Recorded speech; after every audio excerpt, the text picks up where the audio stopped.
We're going to be talking today about something that, for the time being, we'll call contemplative thinking.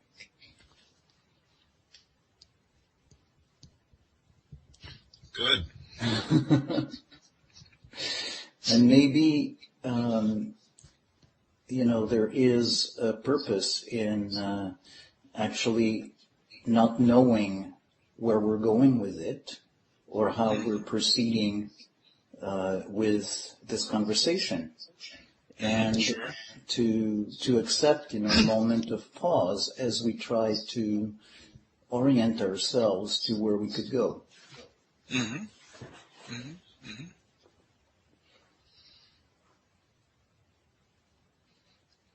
I guess where I would like to start is by talking a little bit about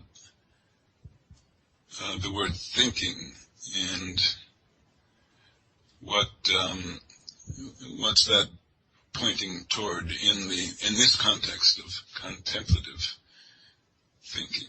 Mm-hmm. Mm-hmm.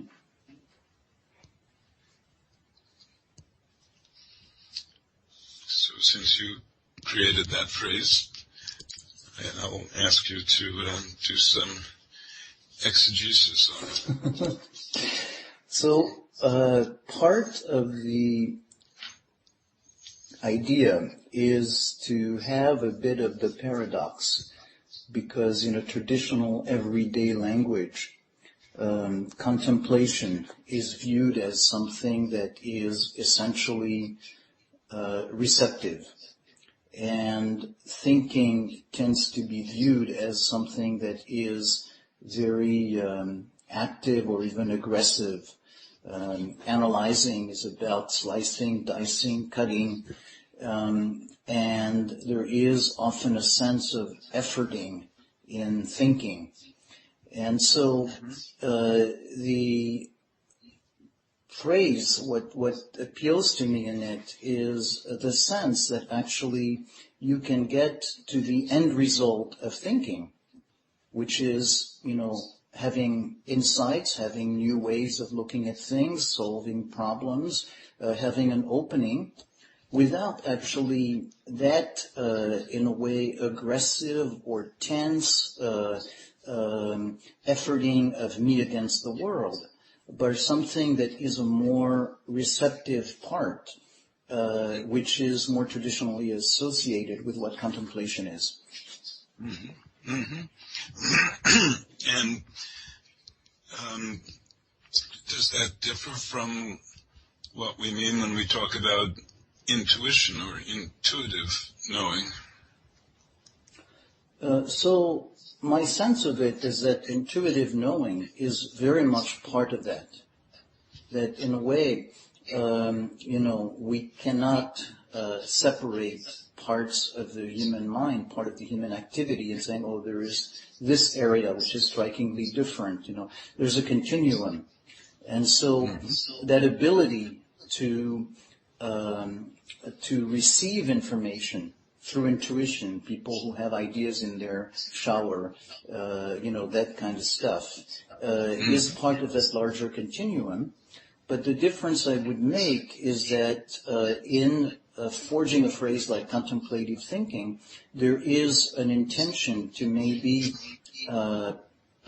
isolate the makings of it so that we can maybe make it a practice or make it happen a little bit more often as opposed to randomly. Yes. I really agree with that. I think in a contemplative practice, it has the word practice in it, and it is something, it's also a kind of mind training process, or it's something you can cultivate. So you don't have to just wait until lightning strike of intuition suddenly appears. So I think that's very important. And often in meditation or mindfulness, which has become so popular now, you're because thinking is so dominant in our culture, we use mindfulness or meditation to get away from thinking, get away from the discursive mind with its tendency to run on and jump from one thing to another thing to another thing, and to calm the mind, which in Buddhism it's called calming the mind, or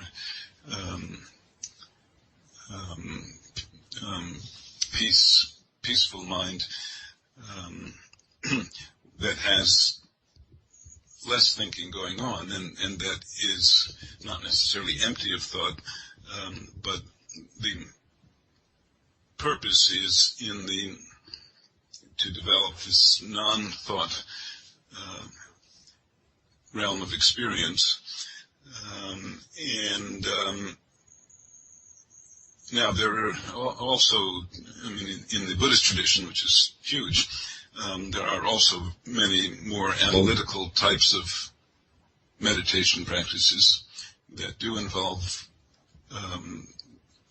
what we think of as thinking.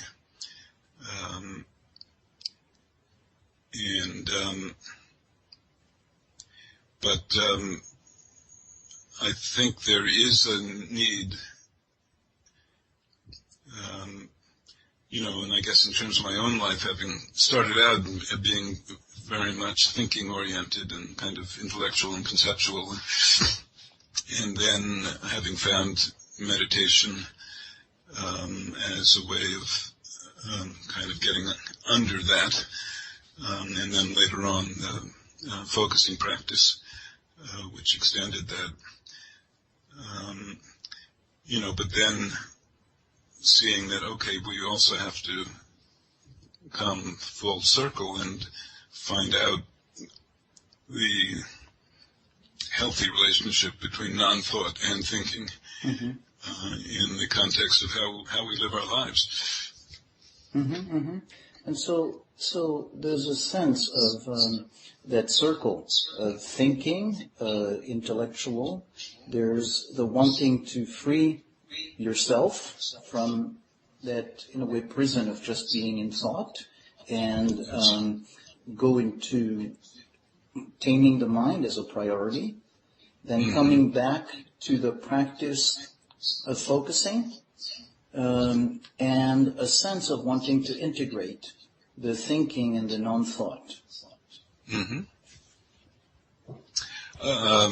Yes, which, as you know very well, is exactly what Eugene Gendlin's practice called thinking at the edge is designed to do.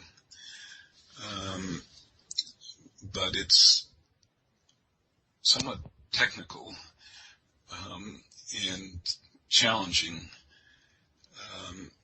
So I think we want to find simpler and more accessible ways of getting to the kernel of that dynamic, from going to a place of non-thought, so that fresh thinking can arise from there. Yeah. So maybe that phrase I want to repeat, because in a way the phrase itself integrates the two poles, or the apparent dichotomy, getting to a place of non-thought so that fresh thinking can emerge from that. Yes. Yeah.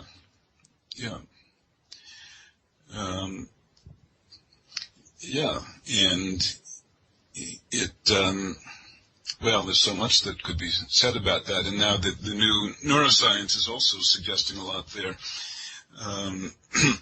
Whatever is just thinking, or is expressed in words, kind of by definition is a repackaging of already existing elements, thoughts, concepts, and especially in the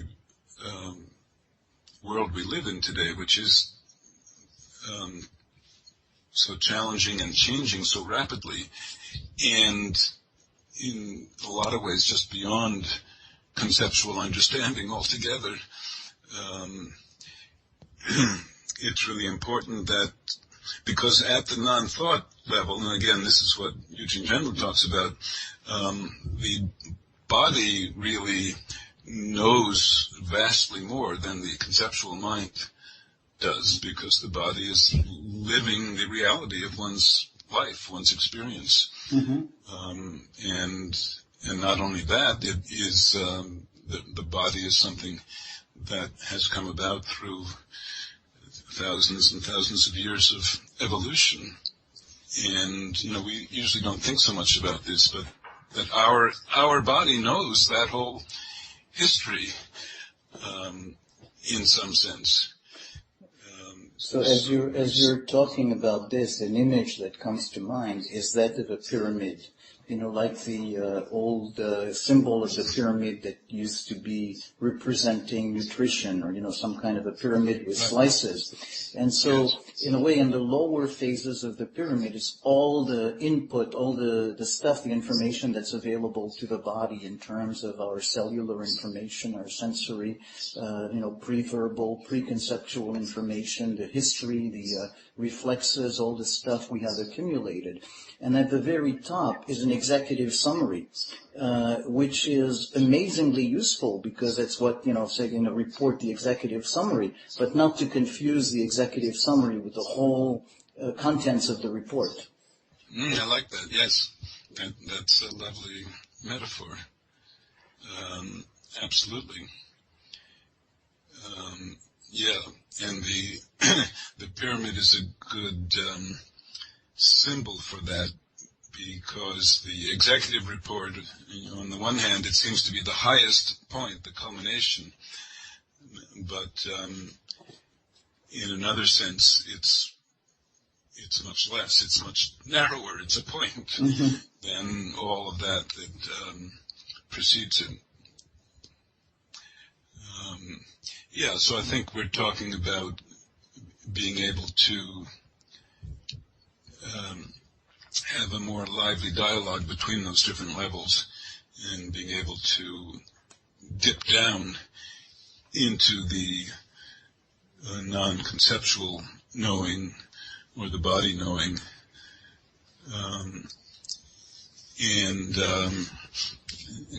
I hadn't thought about this before, but it's kind of like mining it for, there's new gemstones or whatever that can be discovered, that can be brought into the light, something like that. Yeah. And so I like also the idea of the gemstones, because, the top of the pyramid is also the most impoverished in terms of content.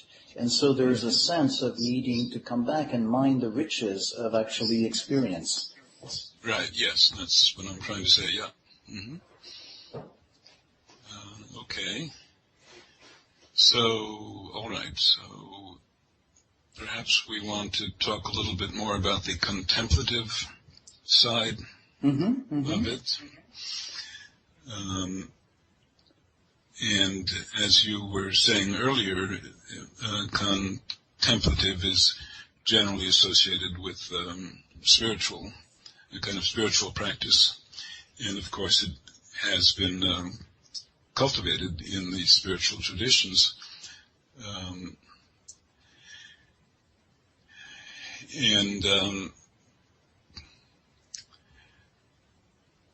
Partly that, I think, historically is because only people who had dedicated their lives to spiritual practice had the time and space to really do contemplation at least in a disciplined way. And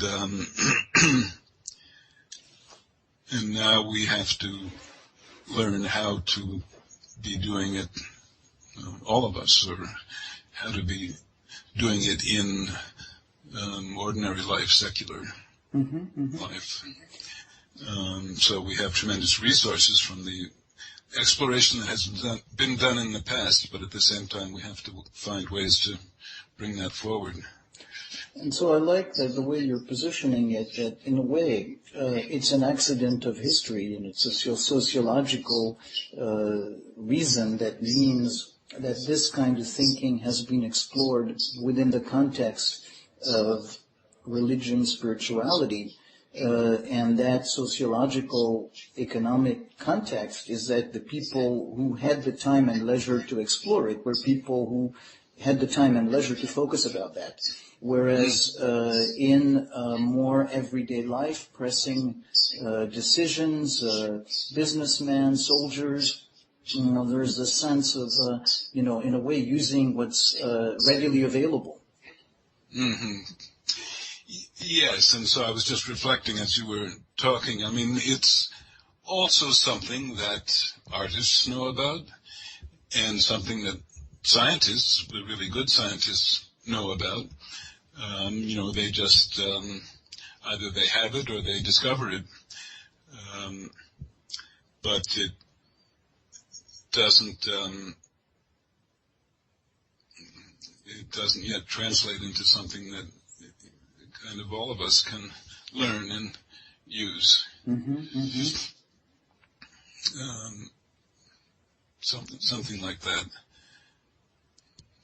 Yeah, so but again, a very important reminder that actually fresh thinkers, artists, and scientists have that, because without that, they would not be able to have the fresh ideas. Right.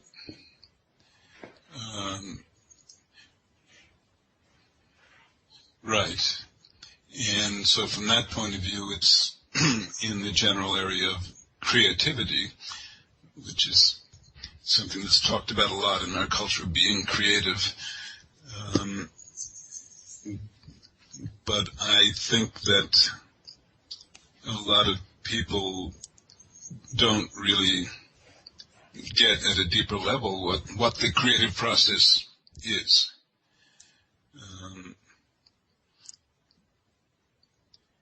And so that's, that's what we're trying to shed more light on.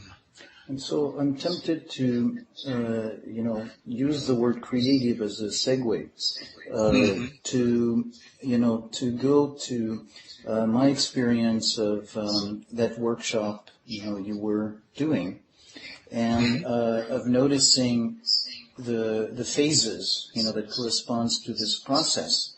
But the transition with creative is that there was, in a way, that experience was an experience of creative meaning making.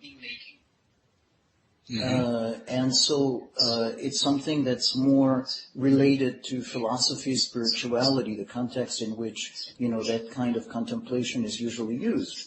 But there's no reason in the world that it would be only there. Right. Right. All right. So now I'm just talking somewhat spontaneously as ideas occur to me.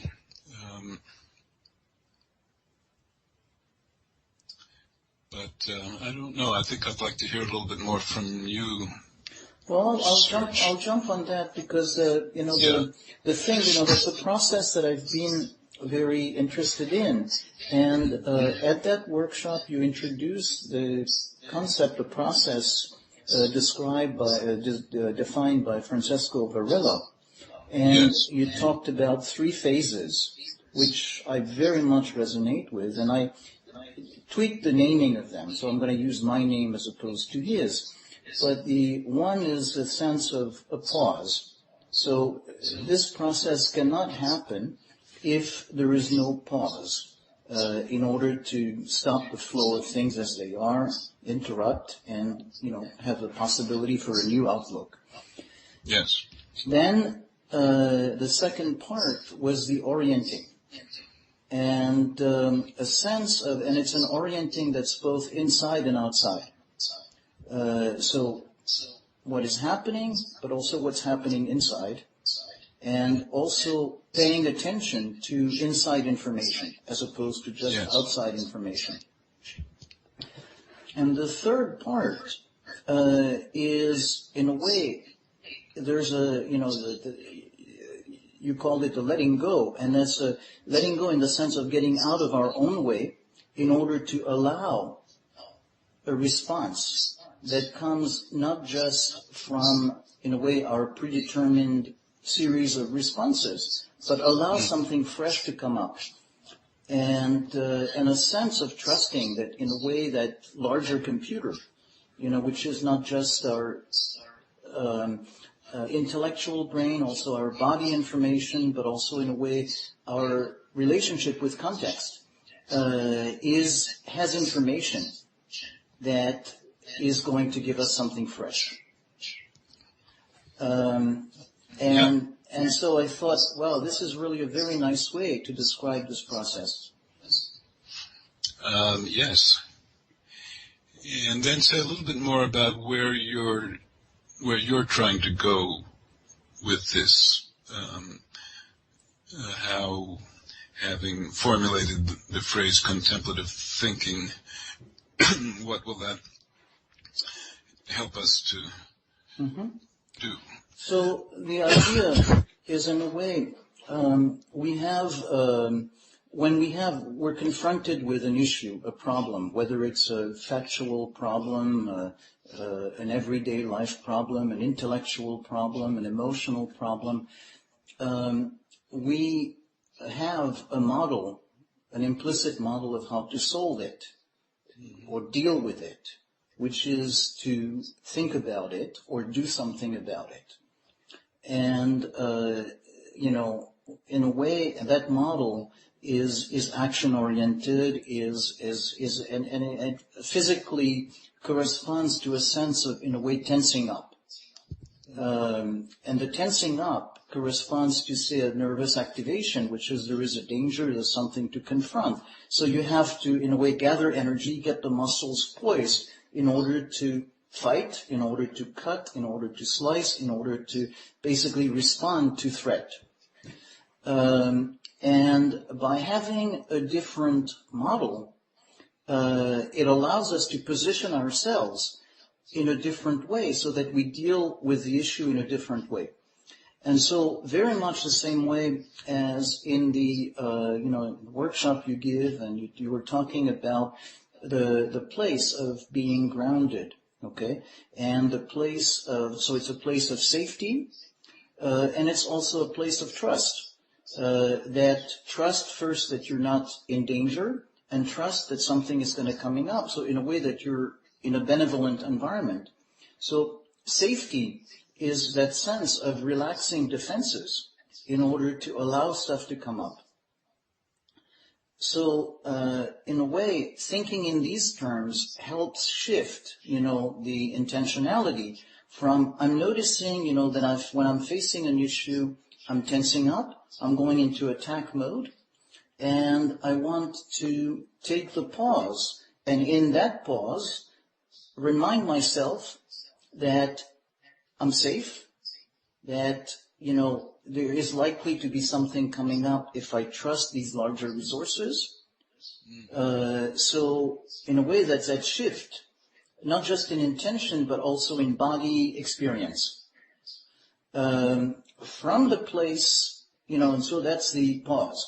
From that place of being in a more relaxed, calm, non-threatened, safe, trusting way, it is now possible for me to orient both inside and outside, because if I'm not under fire and under threat, then I can, in a way, let my, gyroscope or my, orient itself without having the brakes that, in a way, keep it in a certain direction.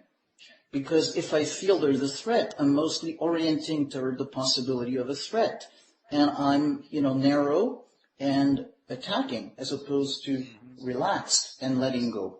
So that's that orientation to not just, in a way, the situation, but orientation that comes from that place of feeling trusting and oriented toward safety.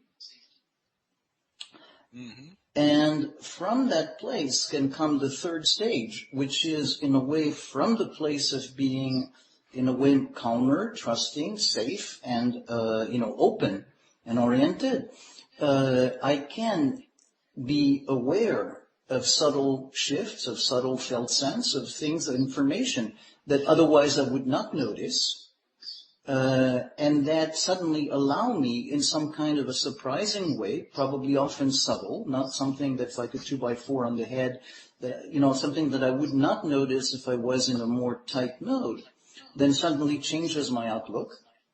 Mm-hmm. And so, in a way, that's the part where, there is the possibility of a contemplative thinking happening. Mm-hmm. So here's a question. Contemplation is usually associated with retreating or being able to become very quiet and still and free from interruptions and so forth, like the monk in his cell.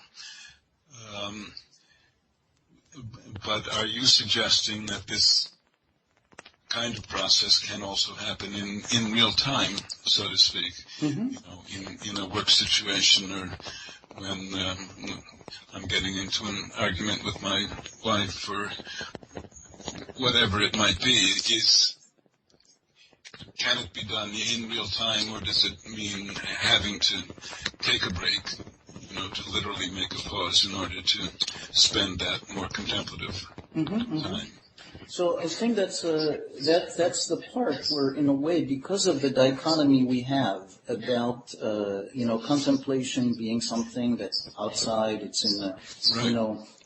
Like the cartoon where the guru is on the top of the mountain, totally isolated, or the monk in the cell. There is the sense that it will only happen if it takes forever to think about it, and so in a way, that's the attitude we have. Oh, it's so important that I'm going to have to think about it, which in other words means I'm not thinking about it. And not thinking about it means, in a way, I keep in a tight mode, and I keep, in that restricted mode and stuck mode where nothing can come in.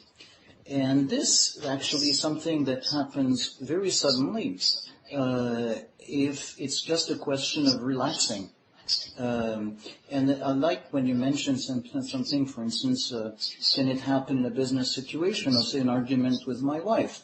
And it's, that, for instance, in an argument, I can, because there is some degree of threat, it automatically elicits my fight-flight response. And whether I'm conscious or not, in a way I go in automatic pilot wanting to fight.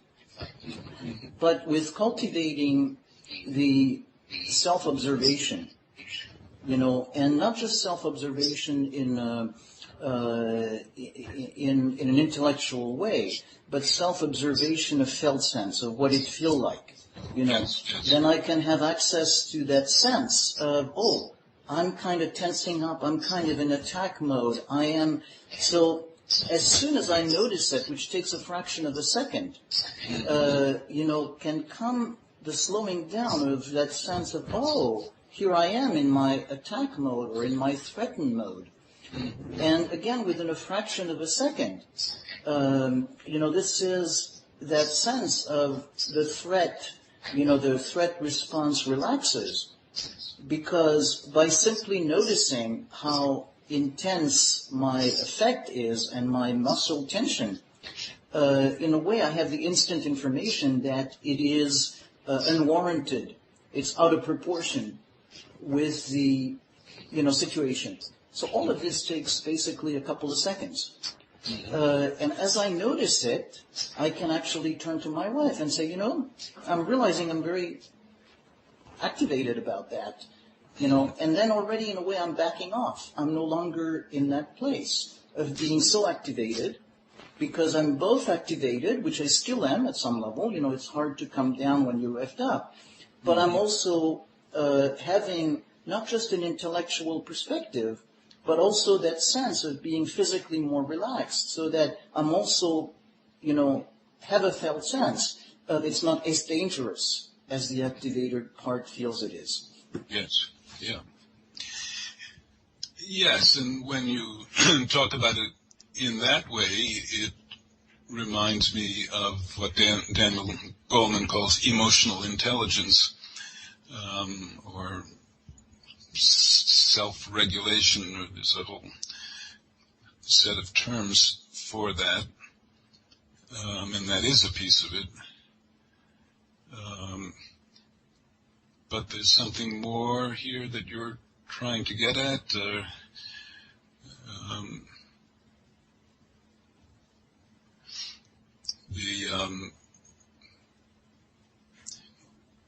Being able to notice I'm getting activated, and by recognizing it, get some space from it in myself, and then perhaps share that with the other person, if that is appropriate at the time. And then, where does the fresh thinking show up? Mm-hmm. So maybe I want to say something first. As you were repeating this, something that resonated with me a little bit, and then I'll come back to the fresh thinking. Sure. But what felt very powerful when you did that is when you put that sense of, okay, so this is about self-regulation, activation. Mm-hmm. There is a way of saying, in a way, for somebody who listens to it, to say, oh, so this is about emotional stuff. And right. Therefore, what does it have to do with solving problems? Okay? And intellectual issues, or, say physics or philosophy or accounting or whatever it is. Mm-hmm. Maybe that's the part of, in this approach, in that pyramid approach, we're not separating the emotional from the intellectual as things that are totally different realm. Yes. Because that whole organism thinking includes emotions, and so includes not just abstract information, but sense of threat, mm-hmm. Or sense of relaxation. So in that sense, in a way, any thinking is going to include some degree of shift from activation to calming down. Because in a way, any situation that's new is a challenge and therefore has a degree of threat. Mm-hmm. So it's only a more extreme example when, say, it's an argument. Okay? Mm-hmm. Mm-hmm. And so from that place, what is the new thinking? The new thinking is a different way of conceptualizing the situation. If I'm in my activated mode, all of my organism is oriented toward a threat. So in a way, which is exactly that, that concept of Maya and illusion, that what I'm seeing is not what is, but what I'm seeing is what my nervous system is decoding from the way my muscles are oriented, my tension, my heart pumping, and it's saying, okay, I get all this information from there, and therefore it is dangerous. So essentially, I'm letting my baggage, condition my muscle activation, which in turn gives my nervous system that sense that I'm in danger mode. And the fresh thinking is about, as my nervous system and my muscles relax, then I have a different perspective and I see a different picture. And so in a way, the before is Maya and after is something that hopefully corresponds a little bit more to what is actual reality. Mm-hmm. Mm-hmm. Yeah. And so again, I want to ask, well, where are you going with this? Or if the vision is to find a way of making this process more widely available, how do you see going about that?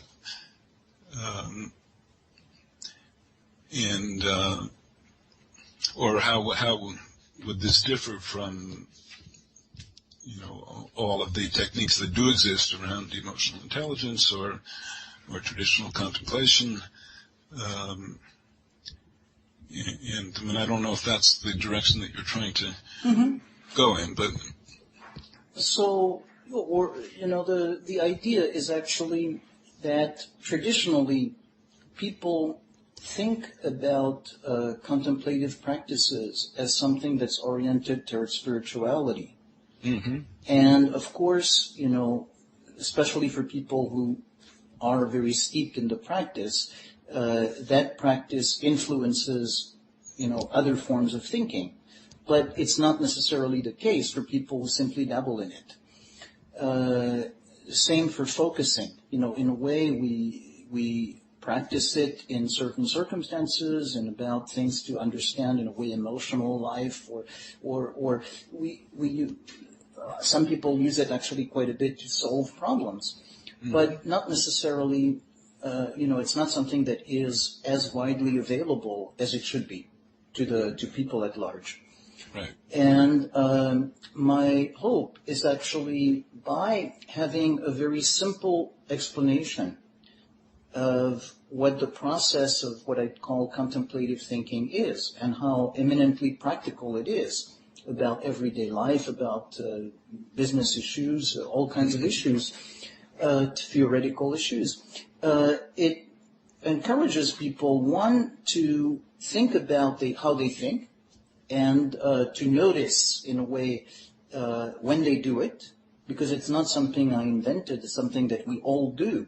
So a big part of it is simply to notice, to notice when we're doing it. And in a way, if we know it, if we name it, then it's possible to notice it and to pay more attention to it, and therefore to simply become more proficient at it by simply noticing it.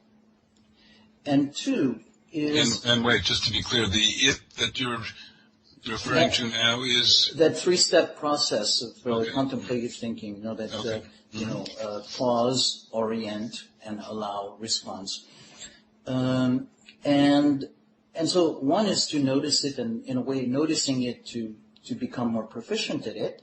And two is, as you get a sense of fun and mastery by simply noticing it and noticing that it's very natural and it actually works beautifully and you enjoy it, it's going to make you want to actually practice more of the things that are going to help you go deeper into it. Mm-hmm. And so that can include mindfulness practices, that can include focusing, but that can include also therapy that's going to be about dealing with your activation. So there's a whole range of practices, but simply to notice, to have, in a way, a goal for these, that they're oriented toward a better functioning, as opposed to being some things that are, in a way, distractions from your everyday life. Mm-hmm. Mm-hmm. All right. So I think if we want to make this more accessible to the man in the street, I guess the person in the street, we would say these days, I think what we need to do is to collect instances, examples, either from our own experience or that of others, that illustrate what that process looks like. Mm-hmm. Mm-hmm. And do it, in a simple and accessible way, because the level that you and I are talking at right now is not going to be so helpful to many people. Yeah. No, that's a very good point. That what we're talking about is something that, in a way, I can imagine almost maybe not even written. Maybe it's even like a video thing or an audio thing, but something where you can easily see. I could imagine, person does this, and this is that moment of pause. And this is this, and this is this moment of reorienting. And so on. No, I think that would be very nice, and actually, and a large number of such instances, so that, there is a way of noticing how it can be applied, and so people can recognize, Mm-hmm. Yeah. Mm-hmm. Yeah. But conversely, also, maybe, in addition to it, is something of encouraging people to have, say, conversations with each other, where there is a person who, say, talks about something, and the other person points out what's happening. And might be pointing out, did you notice you just took a pause right now? Or, this might have been a good time to pause, or would you consider a pause here? And then, in a way, just, did you notice right here? What happened was you reoriented actually to inside information. Okay? So maybe there is a little bit of that in addition to, to showing instances. Yes. Well, I think both. This was one of the challenges I found in writing my book, was to come up with concrete examples. And, typically in self-help type books, there's lots of examples of, Mary, such and such happened, and, they've just collected them. And I found it not so easy to, I think partially people make them up, but in terms of really finding them from my own experience, it wasn't so, I found some, but it wasn't so easy to do that. And I think a good example, like a good picture, is worth 1,000 words, because it can convey at a more experiential level. Oh, that's what's going on. So I would be inspired to try to catch myself or others in real time when something like this process is happening. Yeah. And, it's interesting that, so what it's about is, in a way, transmitting to people a way of seeing things, that is there, but because there's no conceptual framework to see it, in a way it's invisible. And and by simply installing the conceptual framework in a theoretical way, it's not enough. And I'm noticing when you said that, a few minutes ago, there was a little bit of I had a sense of a little bit of a downer emotionally, because I was all excited, as you were asking me questions and prompting me and finding this framework, for me to express these ideas. I felt very, revved up in a positive way and launched and opening up. And in a way, from that place, how you're receiving it, I felt myself opening up, and I felt that sense of so much clarity is coming out of there, and feeling very grateful to, like you're presenting the framework where I feel so much clarity. And then you bring back the element of shade, like the clouds coming back, and say, yeah, but that clarity is not something, and I totally agree, as it is, that people can follow from there. And so there is that work to do of actually having the guided, this is what's happening here, this is what's happening there, so it can be seen.